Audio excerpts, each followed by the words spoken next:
Hey, folks, welcome back to another episode of the Concealed Carry Podcast. This is season 5, episode 4, something we are calling the Random Show. What is that? Well, good question. It's random. Just trying something different and new and unique. Uh, Also, a bit of an excuse, I think, for being able to do a show, an episode without my fellow co-hosts. Uh, I don't have anybody to record an episode with me for this afternoon show today, so we're just doing something new and different, and gonna have a little fun with it. So this is a show where we're talking about a wide-ranging variety of topics.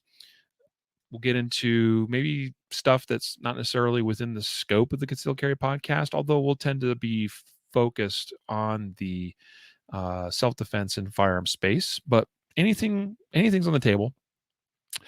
And also the intent is to take even more questions from listeners or viewers live during the show. So, guys, please bring your comments and your questions. Please share this episode and get your fellow folks to listen in and chime in. And if you know somebody that has questions, this would be a perfect show for them. We'll do our best to go through and answer everything that I can. Hello, Casey. Thank you for being here. It's been a while. Hope you're doing well. So that's the idea. I'm just going to have some fun with it and talk about whatever comes to mind. And of course, taking questions from you guys. So I hope you'll keep me going. So that's the idea. All right, let's get into it. We're going to begin the recorded audio portion of this episode. Here we go. In 3, 2, 1. This is the Concealed Carry Podcast, Season 5, Episode 4. And welcome to Concealed Carry Podcast, part of the concealedcarry.com network, brought to you by Excess Sights. Today is Wednesday, January 12th, 2022, as of the recording of this episode. And I am your host, Riley Bowman. I am not joined by any co-hosts or guests today. Unfortunately, some things kind of fell through. We don't have anybody lined up. And so here we are, just me. You get me all to yourself for the entire episode. I know some of you are hitting the stop button right now as we speak. That's okay. We're going to have a great time. This is what we are calling the Random Show, where we're going to cover a wide array of not targets, but topics. I guess we could talk about targets. We're going to talk about a wide array of topics. I keep trying to say targets. Jeez. And anything goes, honestly. We'll still be firearms and self-defense focused in this discussion typically, but you know what? If we get off into the weeds on something random, well, so be it. This might be something I explore in the future as well, bringing on some other guests or hosts where we just, again, throw caution to the wind and talk about whatever. Today, I'm going to be talking a little bit about SHOT Show, kind of a SHOT Show preview that's coming up this next week. Looks like the show's still going to happen, and the concealedcarry.com team is still planning on going. So I'll talk a little bit about that, about some things, I guess, my thoughts about SHOT Show in general, things I hope to see, things we hope to cover, give you a little bit of a heads up of what we're doing there. We're going to talk about some new up-and-coming things from me, I guess, or from the company here. I've got one thing I'm going to highlight, I guess, or talk about in today's episode that I'm kind of excited about. So you guys will be amongst the first hearing about it here. And we'll see wherever else the discussion leads us today. Hello, folks on Facebook and YouTube. Thanks for chiming in and viewing today. We'll be taking live questions from viewers as well. That's actually a big piece of this. You guys can direct the focus of the show. You can get me sidetracked and distracted even if you want as well. So this will be a variety of topics and answering questions. So please ask away in the comments section. Today's episode brought to you by Excess Sites. They're our title sponsor, and they are sponsor of this episode here today. So we thank you, Excess Sites, for your sponsorship of the Concealed Carry podcast. ExcessSites.com is where you can find their company and their product lineup.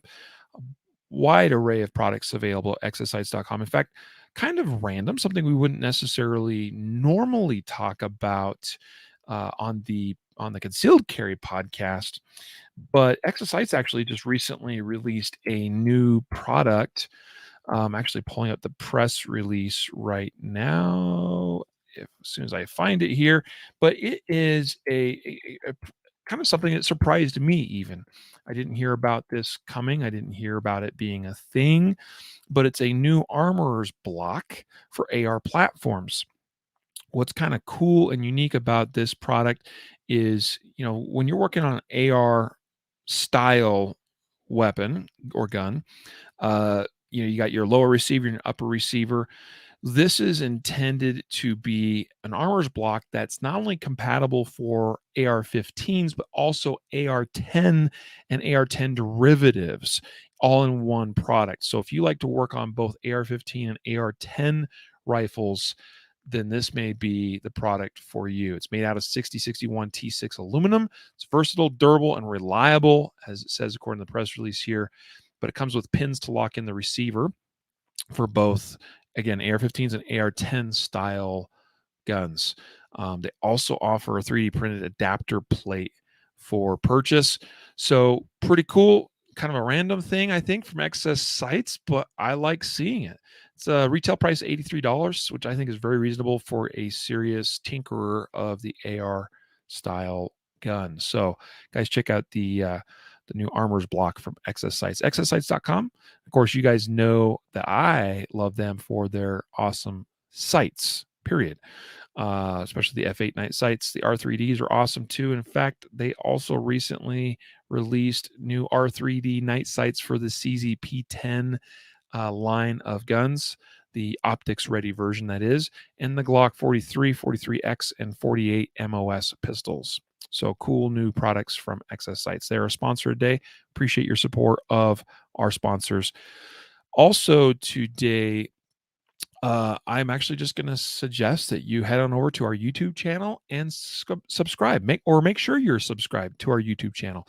You can go to YouTube and search concealedcarry.com, all as, I guess, words, if you will. You can write concealedcarry.com just like that, and you'll pull up our channel right away. Typically, if you just search Concealed Carry and look at channels, you'll usually get ours as one of the first results as well.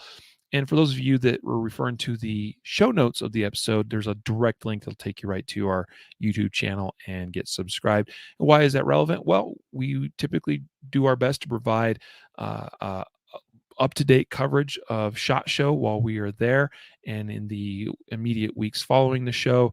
So you want to make sure you're subscribed to our channel to catch all of our coverage of new products, new releases, new information from SHOT Show 2022.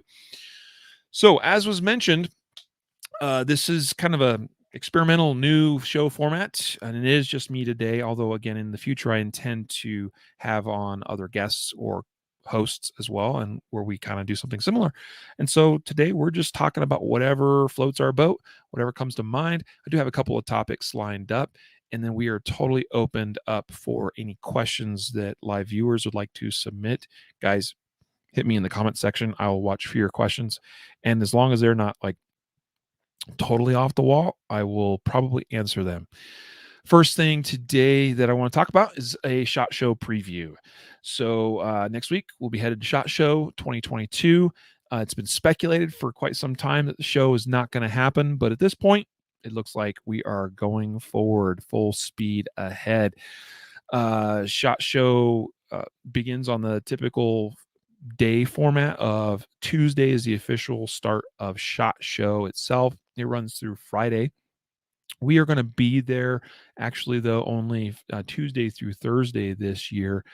Some of that's because we kind of feel like the show being probably a little bit smaller and less busy, we'll be able to cover more ground more quickly. And, hey, let's get out of there on. We'll be leaving Friday morning and getting back to home. Hopefully that's a plan that we don't end up regretting. I don't think so. I think it's going to probably work out really good for us. So we'll be on the ground Tuesday through Thursday at the show itself, making sure we cover everything that we can cover, meeting with all the people we need to meet with.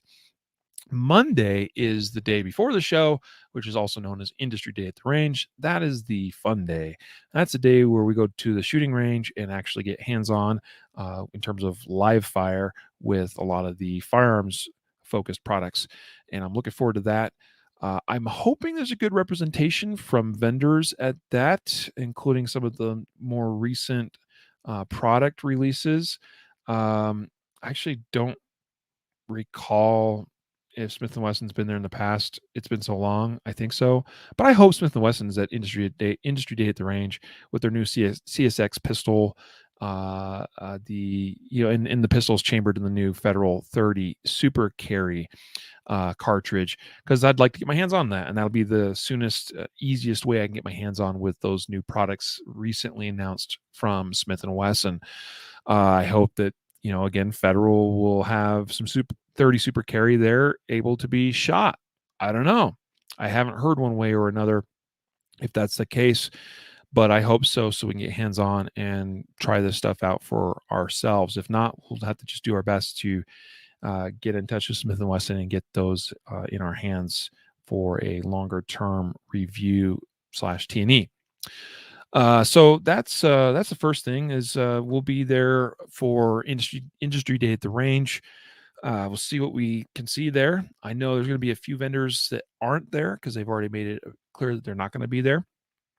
There have been a few vendors that have been announced as for not being at SHOT Show at all. In fact, I actually just had a phone call from 511 Tactical a few days ago, letting me know they weren't going to be there. And we actually had a meeting set up with them, as we almost always do. And so they called me up, said we're not going to be at the show. So kind of a last minute cancellation on their part. They did say they're going to have some kind of presence in their booth, and I think by that they're going to have some things set up in the booth space that they normally would occupy, which I think is actually what a number of companies are doing at SHOT Show this year. So kind of an interesting thing there. If you haven't picked up on this, SHOT Show has been really working hard online in social media, in various posts and comments, doing their best to say, look, the show's going to go on as usual. It's going to be a great show. Everybody's going to be there. And trying to really downplay the lack of participation from some pretty big companies. One of the first companies that made it known they were not going to participate in SHOT Show this year, and pretty early on, was Sig Sauer, which was a huge disappointment to me. I have a lot of great relationships there at Sig Sauer. I like their products. You know me, I shoot and carry their guns quite a bit. Pretty much all the time, and with few exceptions. And so it's disappointing to see that Sig was not going to be there. So that was one of the big, first big withdrawals from the show in terms of big companies. There's been a bunch of others that have come out and announced they're not going to be there. I was just actually thinking that just today I saw something about Surefire, which I was told was going to be there. And here's the thing, and this is what I'm getting at, that I've kind of picked up on. There's been a number of companies that have basically said that have withdrawn from the show. They're not going to show up to the show, but they're still going to maintain a booth presence of some kind. Now, by that, again, I think means they're going to have a few things set up as more of a display. What that looks like exactly, I don't know, but it seems pretty apparent that they're either not going to have any people at all on the ground, or they'll have only just enough people to keep an eye on the couple of things that they maybe just have set up there in the booth as a display. I don't know. But Surefire has basically come out and said, oh, we're going to have a booth and we're going to have a bunch of things there in the booth space. But we're not going to have any people there, that you can talk to or meet with, or that kind of thing, or, discuss products with, handle products, that sort of thing. And so I've picked up on SHOT Show, which of course is organized and operated by the National Shooting Sports Foundation, as sort of using this language of when someone calls them out and saying, well, I've heard that such and such company is not going to be there, that SHOT Show's response is, no, there's going to be a, like, what's the actual phrase that I've seen used multiple times? Something about how there's going to be a presence, that they're going to be there, or there's going to be representation from them in, at SHOT Show, or that something to that effect. Kind of a very politically savvy sort of statement that um, downplays the lack of participation by certain companies, and giving the impression that there's going to be more going on than there probably really will be. At least that's me reading between my lines. I could be totally wrong, but that's the impression I've been given. Yeah, Lowell asked on Facebook, where is this held? SHOT Show is held as of recent history. The last 5-6 years I've been attending every year has always been in Las Vegas. I know in years past it's been in other parts of the country. I know that there's a contract in existence between NSSF, the organization that runs SHOT Show, and whatever organization now is operating, owning, using, running the Sands Convention Center, or I don't even know if it's still called the Sands Convention Center. I think so, but I could be wrong. So it's basically a convention center that's located behind the Venetian and what's the other major casino that's right there, for those of you that are familiar. But anyway, that's the big one that comes to my mind is the Venetian. And it's a pretty big convention center. And that's one of the big things with shows like SHOT Show. It's a huge show. In its biggest years, it draws, in terms of vendors and exhibitors and attendees, like 100,000 people. And you need and there's thousands and thousands of companies that have booths there. So there's only a handful of convention centers in the country that even have the booth space, the floor space available for the number of vendors that need to present at the show.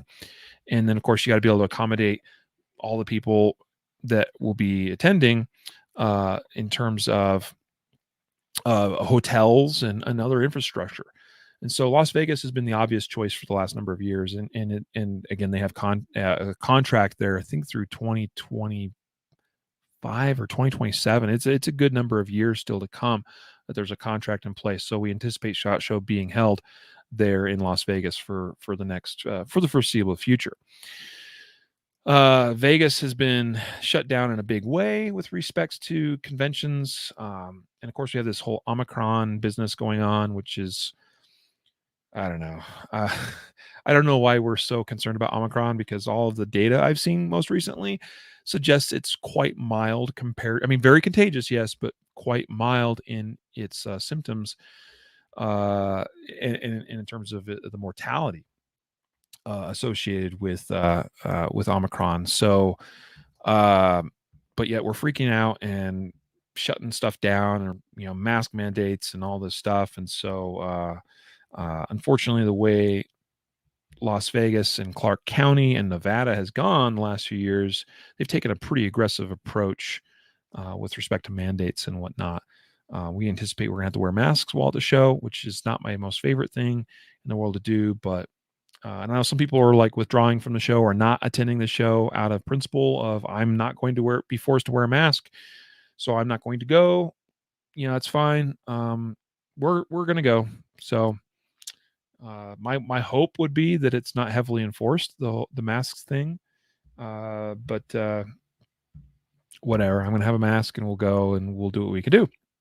The most disappointing thing to me about this is that I know there's going to be people that I see and I'm going to be like, they look familiar. I feel like I should know them, but like, you don't know for sure because 70% of their face is covered. I think that'll make things kind of difficult and interesting. And so, yeah, I apologize in advance for anybody that happens to listen to this, although it's not probably terribly likely that's going to be at the show. If I see you and I don't recognize you, sorry in advance. Call my name out and let me know who you are. Let's see.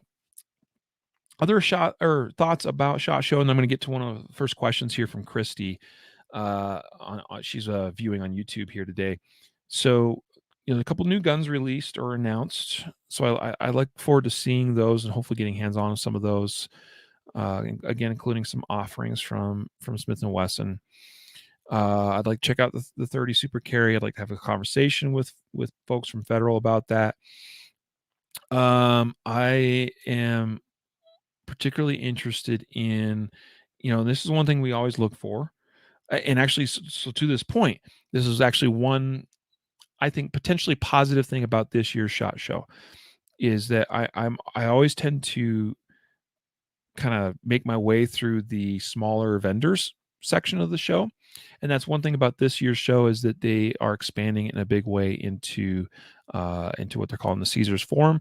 So they've added additional floor space that apparently got to go through across a walkway across a street to go over to access. But I'm guessing there'll be a lot more smaller vendors that perhaps have never exhibited before at the SHOT Show, and I'm looking forward to basically checking out that. I'll probably spend a fair amount of the show in that part of the show where there's lesser known or newer companies looking for things that nobody has really seen or heard of before, or just hasn't really gotten a lot of traction in the market yet. So innovative stuff related to carrying a gun, holsters, that sort of thing, or training products. So we'll see if anything shows up there. But I am optimistic that we will see more newer players at SHOT Show this year due to the fact that the show has been expanded and we have some exhibitors that have dropped out of the show that perhaps has opened up some more show space, bringing in more vendors. And so I'm curious to see what we find. So, and I'll be reporting back to you on that for sure. First question from Christy on YouTube. She asks, best competitive shooting platform to start with, resources to prepare. Good question. Obviously, it's going to depend on which competitive shooting sport that you want to get involved in, because that's going to dictate the rules you got to operate within. All right, which a lot of times dictates your equipment, your gun, and the characteristics of that gun that you're using. So let's start there, and I'll speak first from a USPSA perspective, which is what I currently most actively compete in. USPSA, the United States Practical Shooting Association, which is the United States region. It's the part of the International Practical Shooting Confederation that operates as a separate entity within the United States, but participates in the International Practical Shooting Confederation, or IPSC.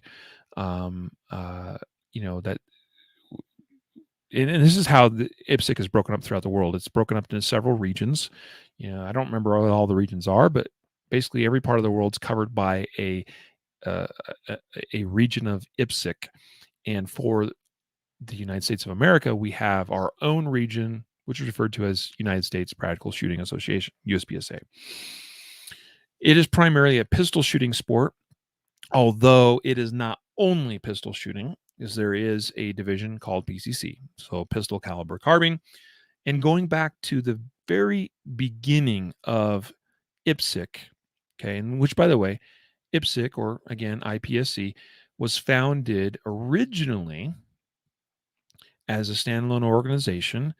Later, when it split up into regions, and then we split off and created USPSA as a region within IPSC. But IPSC was founded in the USA at a meeting known as the Columbia Conference in Missouri. It was back in like 1977, I believe.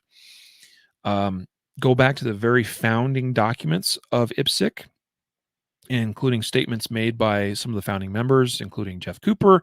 And it was noted even back then that they didn't want to have pistol or handgun in the name of the organization or even in its mission, because they didn't want to limit the organization to only being about handguns or pistols. Now, the remarkable thing is that it was a pistol or handgun only shooting organization until PCC came along as a provisional division, I think in 2006, 15 or 16, thereabouts.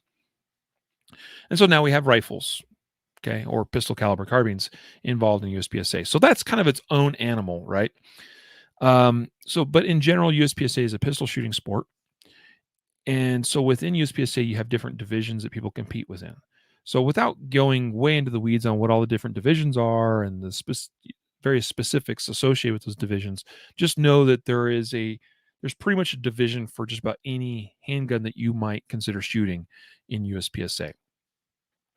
So, at the very least, you can pretty much always compete in open division because open division has the fewest equipment restrictions.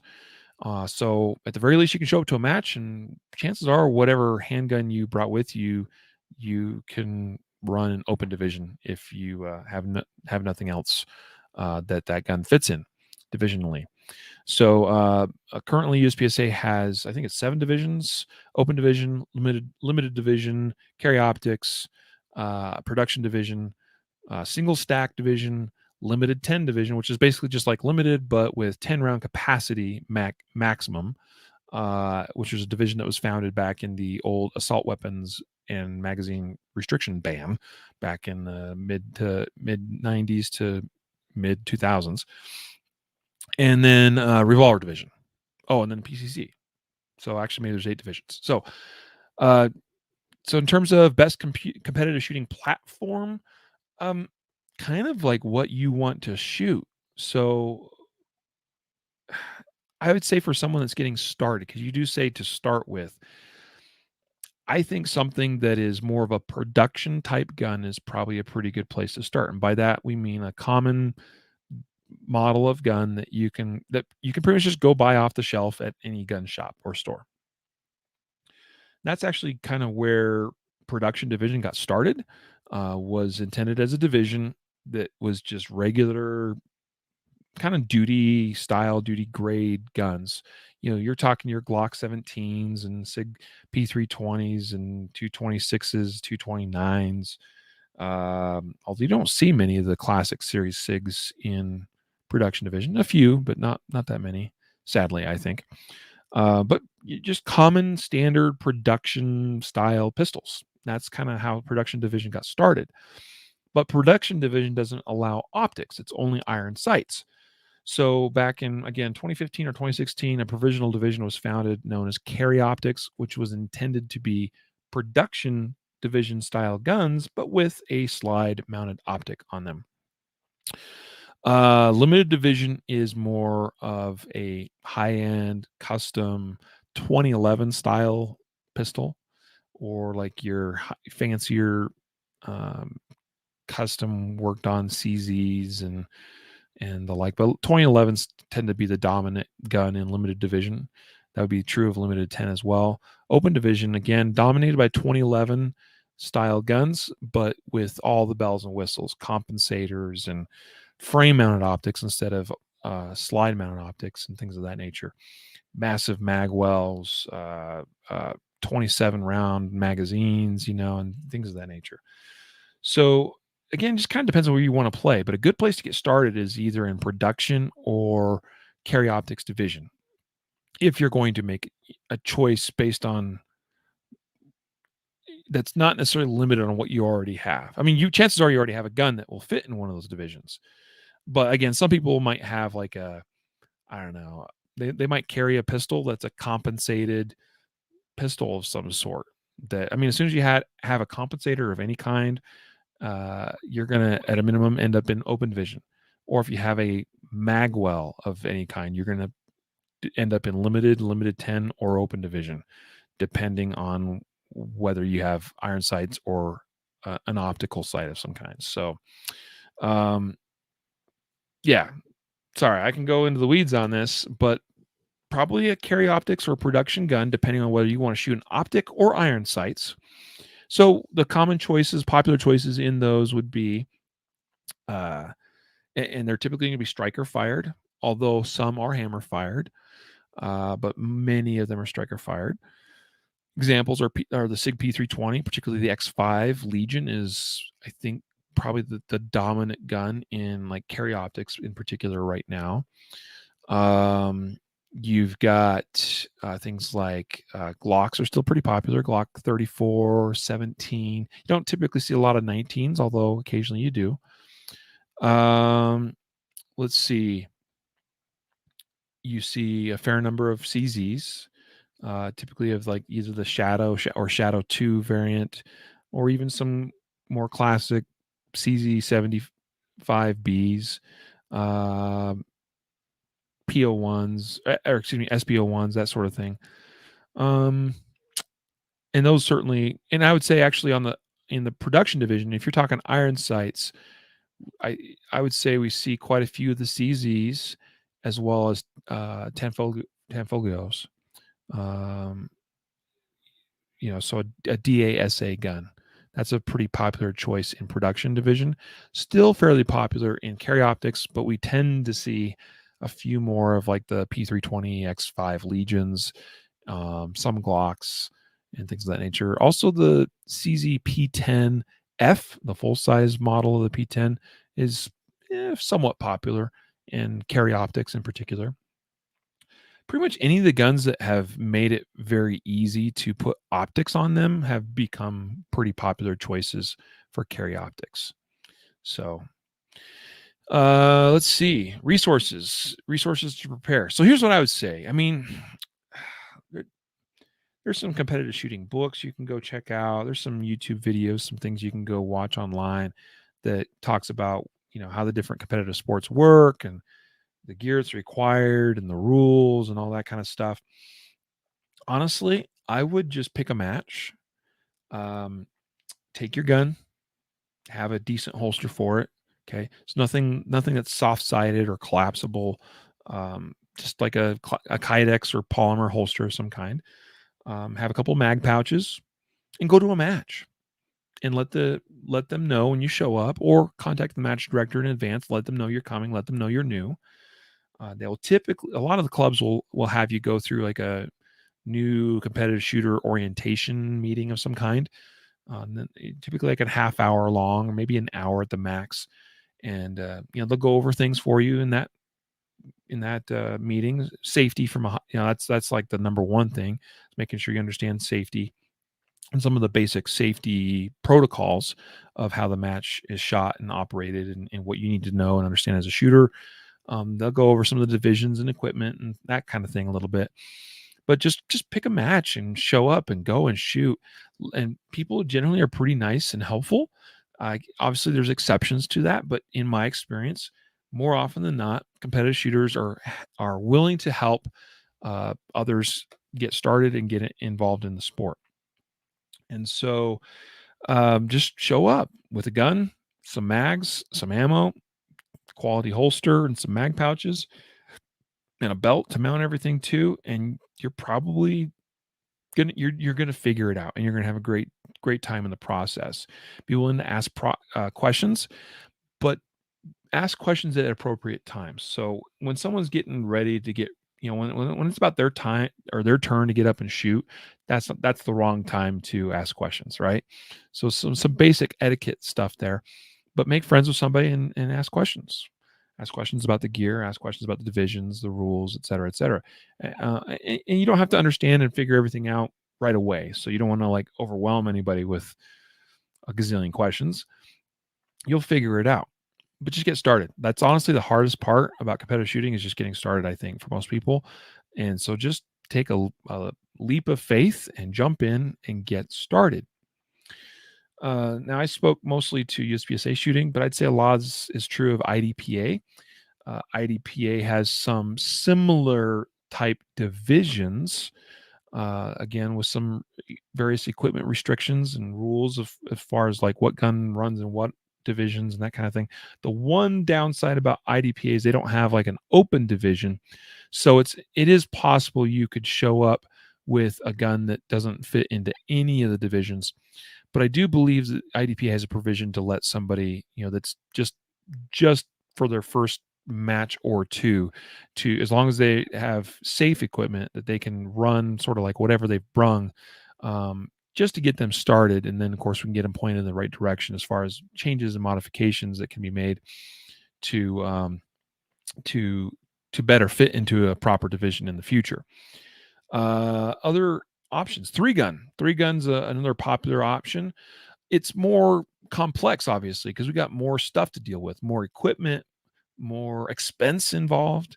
Now, I actually started competing in three gun. I'm not recommending that for just anybody.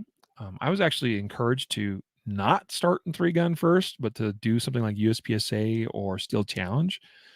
But I was hard headed and like, no, this is what I'm going to do. I would say though that I did have a leg up in that I was already pretty experienced with running a carbine rifle and a pistol, a little less so on the shotgun side, but I was comfortable being able to jump into a multi-gun sport, and I wasn't particularly overwhelmed by that, like unlike I think some people might be.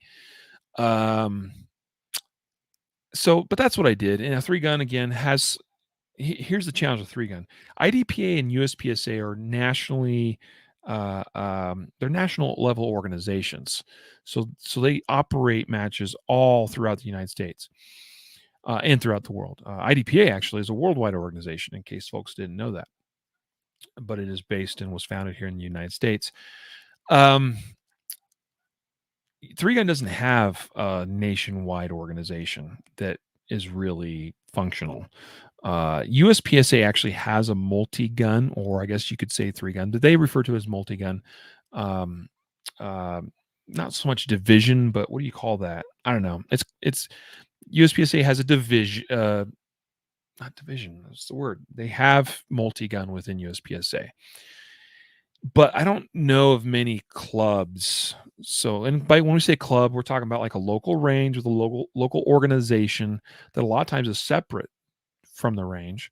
So a lot of times you'll have a range that allows a club to create an organization that operates the competitive shooting sport at that range.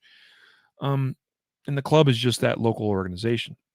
I'm not aware of many, or if any, clubs that operate so-called USPSA rule set multi-gun matches. Most of the three-gun matches I'm familiar with are what we call outlaw matches. They're not affiliated with any particular shooting organization. They just are a local organization that runs three-gun matches. A lot of three-gun matches will operate using pretty similar rule sets and divisions, but there can be differences, especially regionally across the country. But probably the more common three gun or multi gun divisions would be open division, where kind of anything goes, limited division, which is sometimes also referred to as iron sight division or uh, tack irons or something to that effect.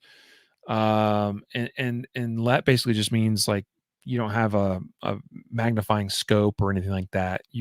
You can, in most cases, in limited run a red dot, and then your pistol is going to be iron sight only. Tac ops or tactical optics tends to be, I think, one of the more popular divisions, which you can have a variable power scope on your rifle, and still you'd have iron sights on your pistol. Shotgun would be iron sights or a bead or whatever. Open division would be the only division in three gun typically that would have optics on pistol, rifle, and shotgun, should you choose them. Anyway, more equipment requirements, more expense, more stuff going on, but the stages still kind of operate in the same fashion. You'll see some USPSA style stages in three gun matches, but you'll also see some big field courses in three gun matches where there's not really boundary lines, or at least it's not as well defined as what you'd see in a USPSA or IDPA match. You just kind of have sometimes an open field, and well, there's targets out there, and you shoot these ones with the pistol, and you shoot those ones with the shotgun, and you shoot those ones with the rifle. Three gun is fun though, because you get the variety a lot of times of shooting stuff up close with all of those different guns, and also shooting things at further distances, including out to many hundreds of yards in the case of the rifle. So it's fun. It's a fun one. I enjoy it. A little bit more difficult to get involved in, and both in terms of finding clubs sometimes, but also the expense and the equipment that's required. Steel Challenge. Steel Challenge is actually probably one of the easier shooting sports to get involved in. It's easy from a safety standpoint because you pretty much just stand still and shoot steel targets. There's not a lot of movement involved, and you can show up with a 22 pistol, 22 rifle, uh, revolvers, semi-autos of all kinds, and again, you will find a division that you can fit into with whatever you have. So that's the great thing about Steel Challenge. And then you're just shooting, each stage is 5 steel targets. One of those targets is designated as the stop plate or stop target. You can shoot all the others in any order you want. You just always have to end on the designated stop target. And yeah, it's just 5 shots, 5 targets. And timer goes off, beep, and you go ding, ding, ding, ding, ding. And yeah, it's a great shooting sport. Short format, pretty quick to get through. You can oftentimes also shoot multiple guns, so shoot multiple divisions all in the same match. You could show up with a 22 pistol and then shoot a center fire pistol, or do the same with a rifle or whatever. Although you don't do any rifles, like you don't do like 223 or 3. You don't do any high power center fire stuff. Primarily rimfire rifles is. I think they do. Do they do PCC? I think they do. Yeah. Yes. So anyway, hopefully that didn't confuse anybody too bad. Good question from Christy. We could probably go deeper. Again, there's probably all kinds of other resources, and actually here's the number one resource: practicescore.com. practiscor.com. Practice score. Hopefully I spelled that right. Practice. It's like practice and score, but you're eliminating the C and E on the word practice. Practicescore.com. That's the number one resource in terms of finding matches. In fact, this actually answers Paul's question on Facebook. Where could someone find a good contact info source to find out where such matches may be held in their local area? Practicescore.com. And Amy, hey Amy, welcome, hello. She just posted that link in the Facebook comments as well. Practicescore.com. It can be a little bit overwhelming sometimes, but you can filter because there's just a ton of matches in there, but you can filter by match type and you can filter by location. And in fact, you can just use the match or the map function, and you just zoom in on your local area, and you'll see these kind of like little bubble things that are popping up, and you can zoom in and find various different clubs and their corresponding matches, and you can look up matches that are coming up in your local area or whatever area. I've done it where I've been on the road in a different state, and thought, hey, I wonder if there's something nearby. That's they have a match going on today or this weekend that I might be able to jump in and participate in. So practicescore.com, that is the number one resource, because what did I say? Just find a match and jump in and get started and show up, ask questions. Folks will help you out to find those opportunities. Practicescore is the place.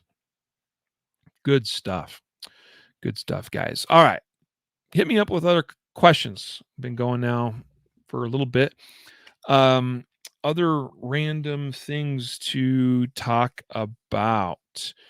I teased it early on, so I was going to tell you about something I'm pretty excited about, something that is coming soon from us here at concealedcarry.com. And that is, hold on, let me think how to introduce this. Well, let me start with this.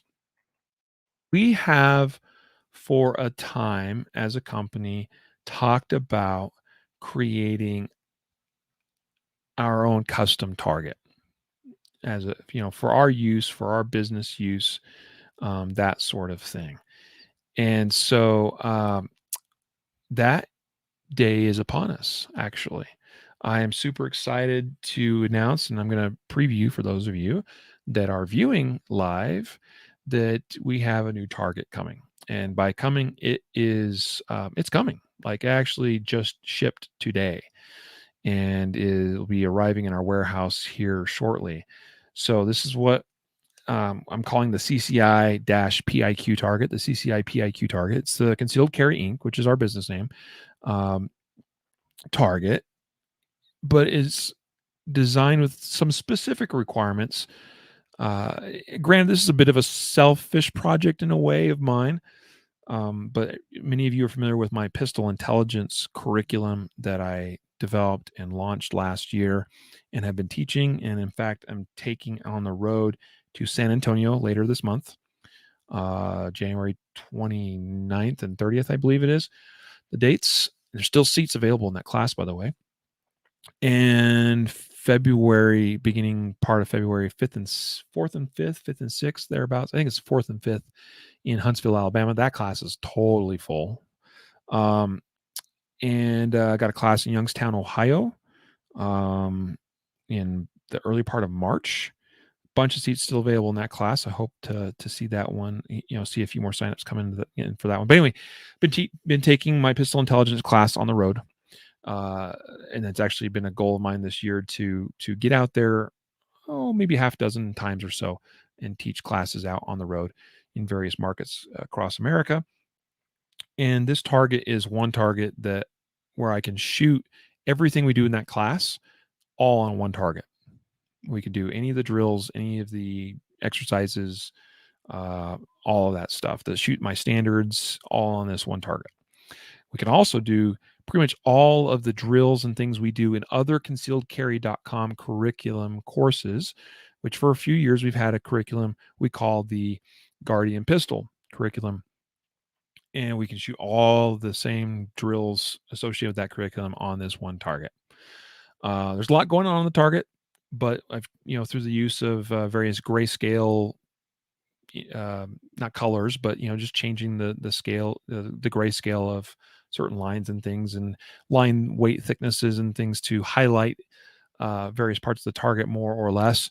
I hope to make it a very versatile target. So this is the target, and they were quite literally printed just in the last 24 hours, boxed up and are shipping to us. So be looking for this in the concealedcarry.com store soon, and we'll be doing some special promotional related stuff related to these targets. I'm just super excited about it because, again, we've talked for years about having our own concealedcarry.com branded or associated target, and something that we could call our own, that we taught our classes with, and did a lot of our drills with. This is also a target that tried to put some thought into making it versatile, so a wide variety of drills could be shot on the one target, and it certainly can be used for that. So pretty excited about it. You guys are the first to really see and hear about it and get a preview of it. And and for those of you that are listening to the podcast only, particularly after the fact, I apologize if you're not seeing this, but if it's not already, very soon you'll see it on our store at concealedcarry.com. So you can go to our store and look up targets, search the CCI PIQ target, and you'll be able to see it. So there you go. Pretty excited about it. Yeah, let's see. Gotta stop sharing my screen. There we go. I saw some questions come in. Amy Langdon specifically. I typically only use first names on social when I'm or on the podcast when I'm reading comments and questions for people, but folks know Amy. She was on the podcast, I don't know, a dozen or so episodes ago. She says or asks, dry fire practice, what are the top 3 things a new person should focus on? Wow, that is a good question. This could be a whole other podcast episode, I think. So thanks for the inspiration, Amy. I'll see if I can address just from top of my head, address this question right now. So top 3 things. Well, first of all, we always have to emphasize safety. So you need to establish a protocol of sorts for your dry fire practice. Some series of steps or protocols that you follow, both in terms of procedurally, but also the location setup, so that every time you dry fire practice, you never have a mistake, because those mistakes can be costly and or fatal.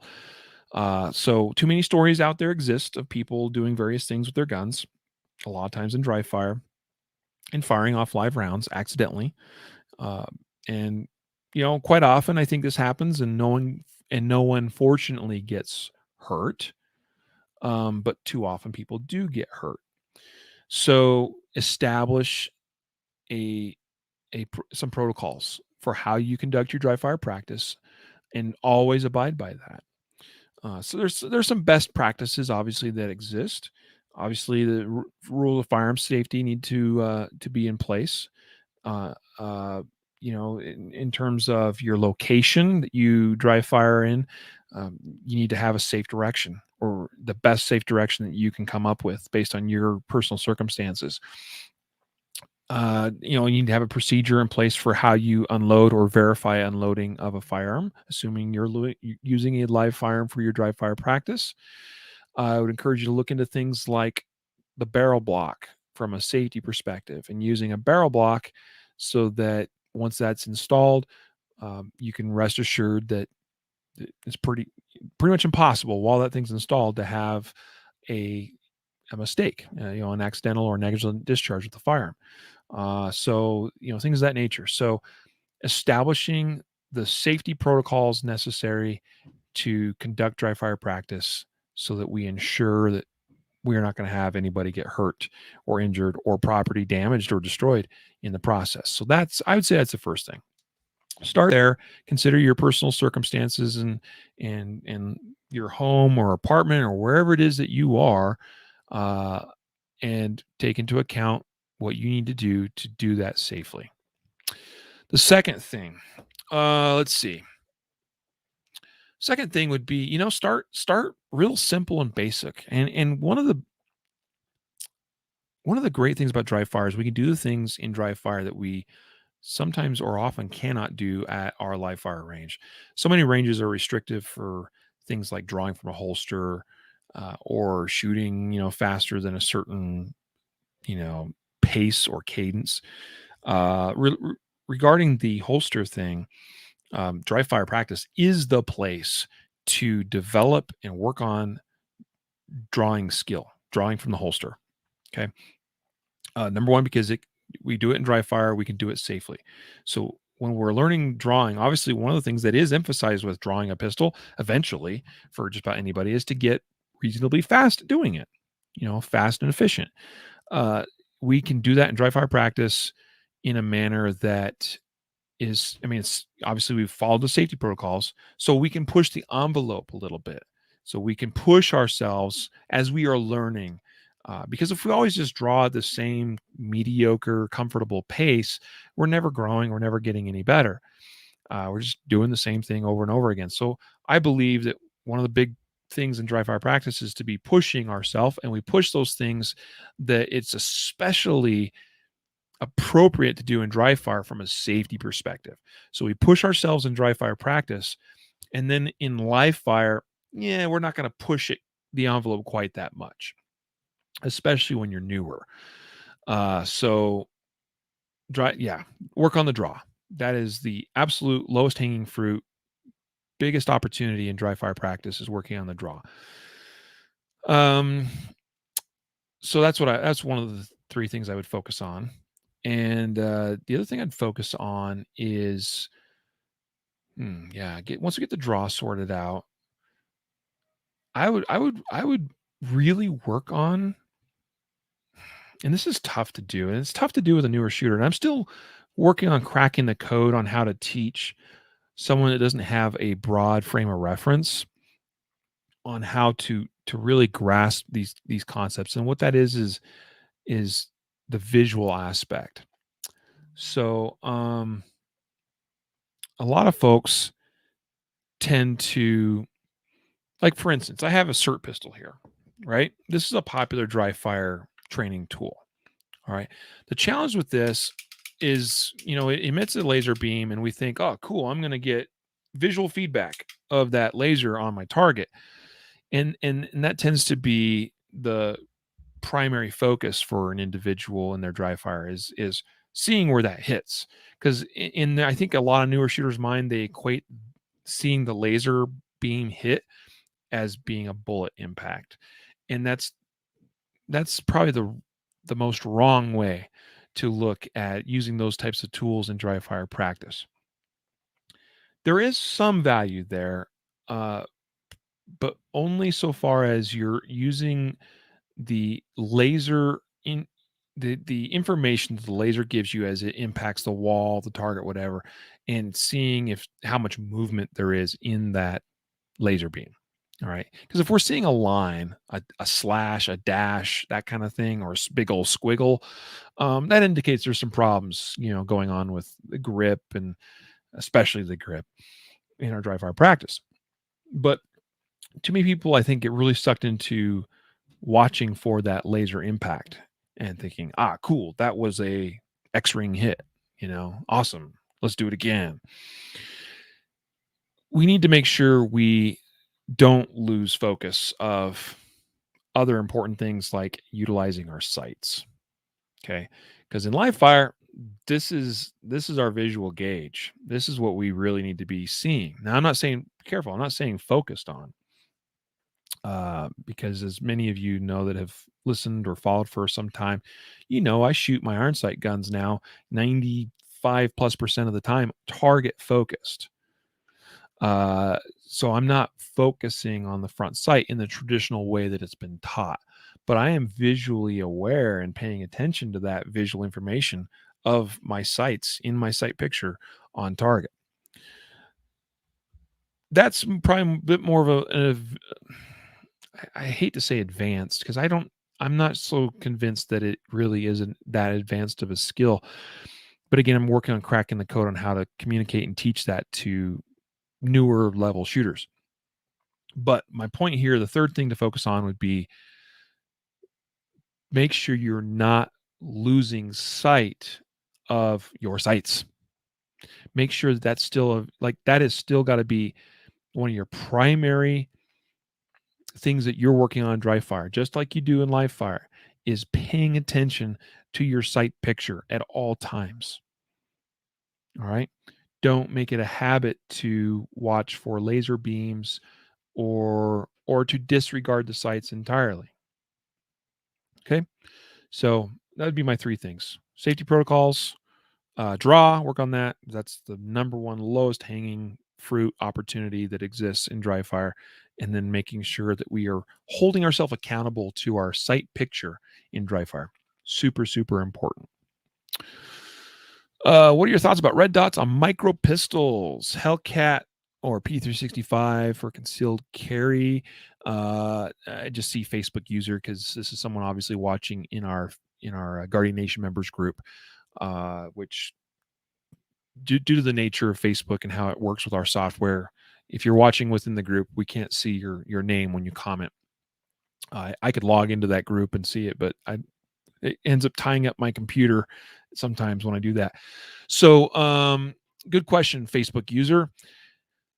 I think my thoughts regarding red dots on micro pistols for concealed carry are the same as non-micro sized pistols. I think red dots are the future.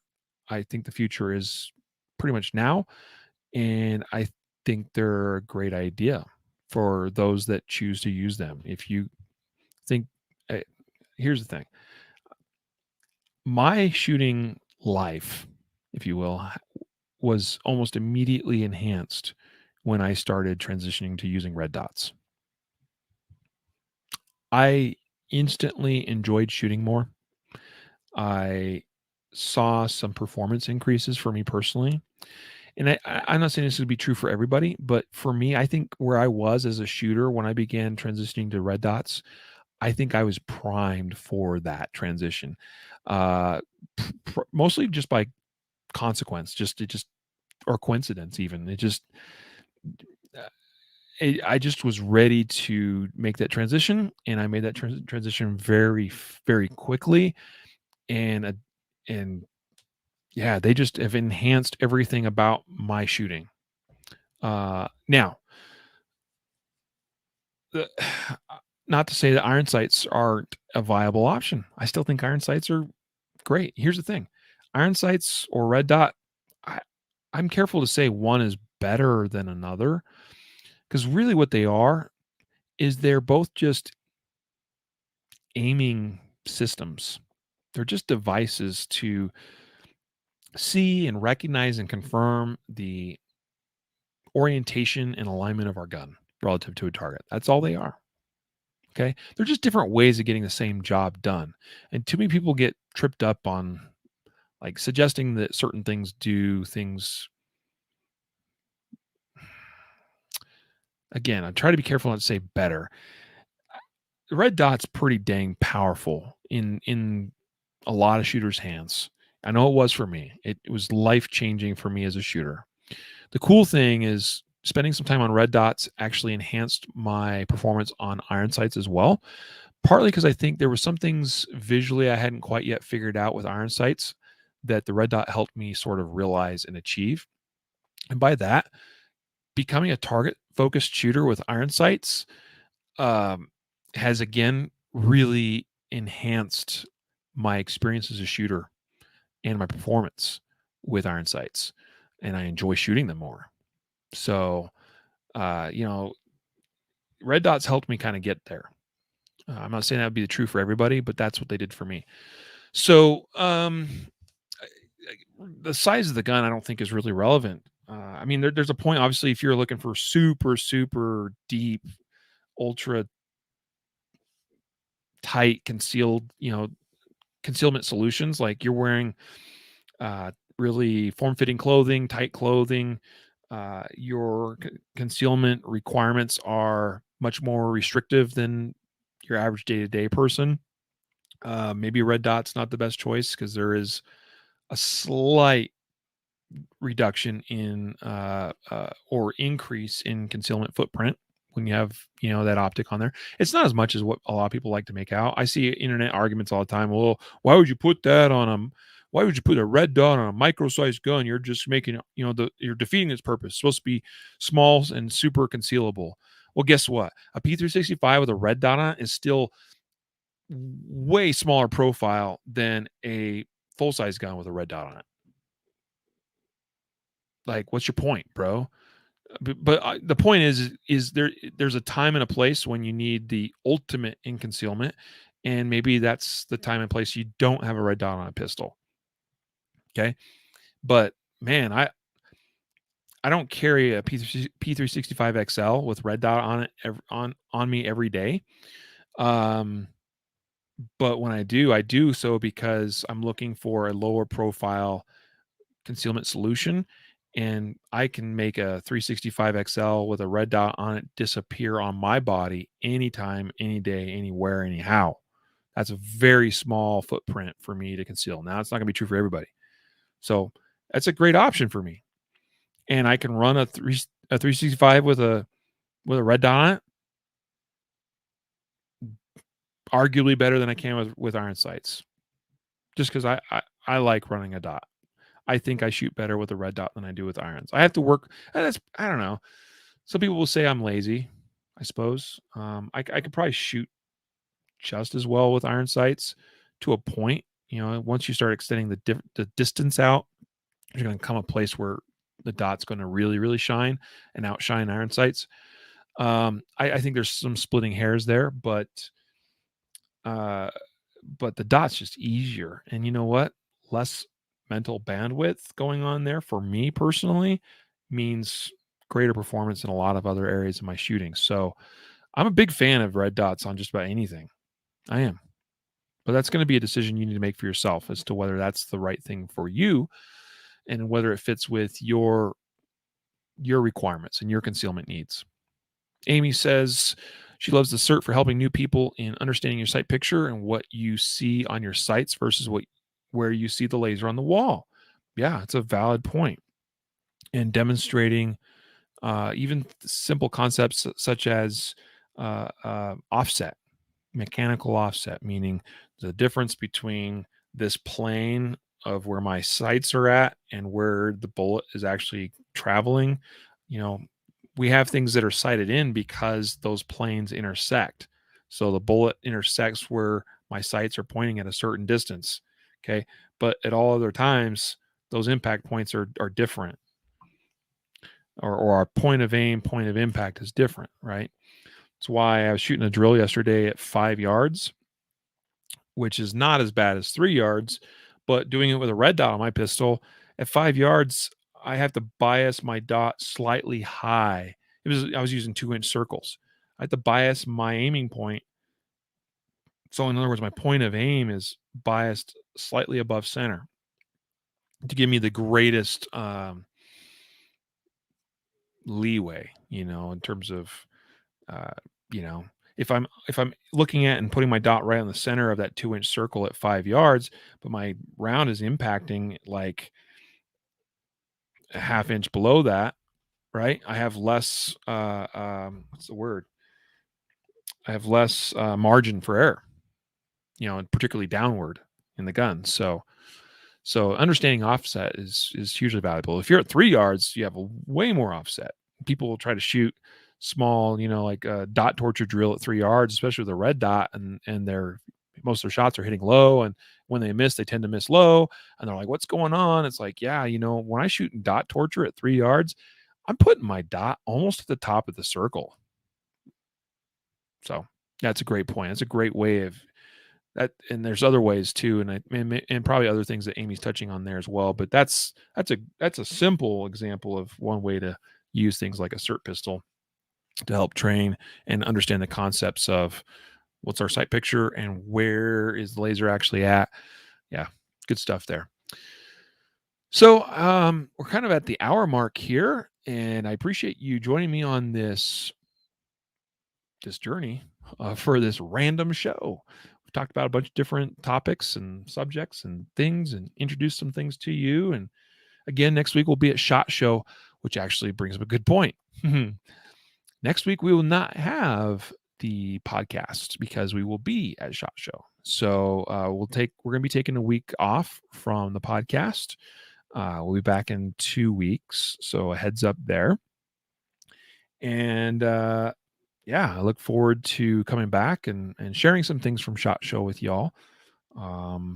Should be a good time. So thanks so much for this episode, guys, for sharing your questions with me and comments. And I appreciate, again, as always, your support of this show. We've been doing it now we are actually officially coming up on the 6-year mark. Hard to believe. I think I'll have to double check exactly when that is, but I think it's in about 2 weeks ish that we actually hit the 6-year mark of the Concealed Carry podcast being in existence. It's listened to by many thousands of you every month. I thank you. I thank you. I thank you. It's my privilege and honor to have been a part of this journey with some of you since the beginning, and for being able to continue on in this journey. So thanks for your support of us, your support of our sponsors, which makes what we do possible. A reminder of today's show sponsors, XS Sights.